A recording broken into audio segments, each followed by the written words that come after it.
Oh! Good afternoon. Magmanga chicken. Gagawa tayo ng dipon whole chicken. Tatanggalin natin yung buto sa isang buong manok. 1.3 kilos to. Ito ang sakto sa dipon whole chicken. Alright, ito nakaready na para sa ating makita kung saan part ang buto. Kaya kailangan kabisado mo talaga kung saan ang buto ng manok. Yan. Mga lining, oh. Yan. Liningan mo muna siya.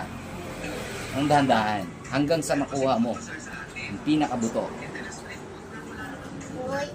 Ito naman. Ngayon magdahan-dahan ka dito kasi dugtong ito ng buto tsaka balat. Talagang yung dito banda, buto lang yan tsaka balat. Para maiwasan natin, syempre, slowly. Mamahalin mo talaga. Kita mo? Slowly. Hanggang sa baba ng pababa ng pababa. Ganun lang. Kailangan nauuyong ka kung paano gamitin ang kutselyo. Ganun lang. Ka, mo, bumaba na. Oh. Pababa siya ng pababa, ng pababa, ng pababa. Nyo, lumabas na ang buto. Kapit mo. Yan. Kita mo? Kita mo? Malapit na tayo. Ngayon, itong part na to, tirahin naman natin ang wings. Itong buto na to, sa wings, itong dalawang to. Kita mo? Lapit. Lapit. Kita mo yan? Yan yung sa wings. Ito na. Ngayon, wala nang wings. Ito ang magandang part. Ngayon, huhugutin na natin siya.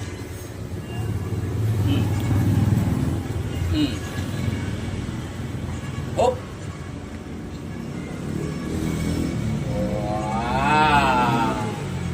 Kita mo? Ito yung backbone hanggang sa liig. Ang liig talaga, hindi natin pwedeng kunin ang laman. Kasi, sobrang madikit siya sa liig. Kasi, hindi naman to kailangan sa dibon eh. Lechon. Lechon. Tinatanggal ang liig eh. Ang liig ay, kumbaga, para siya.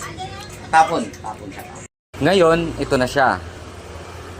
Ang pinaka-last part na gagawin natin ay tanggalin natin ang buto nung natirang pakpak tsaka sa drumstick. Here we go! Ngayon, ang unahin natin syempre, yung una nating na drumstick. Yun ang una natin. Tanggalan lang ang buto. Ito ang drumstick. Tignan mo? Ganun lang siya, ganun. Hanggang sa matanggal ang buto pababa.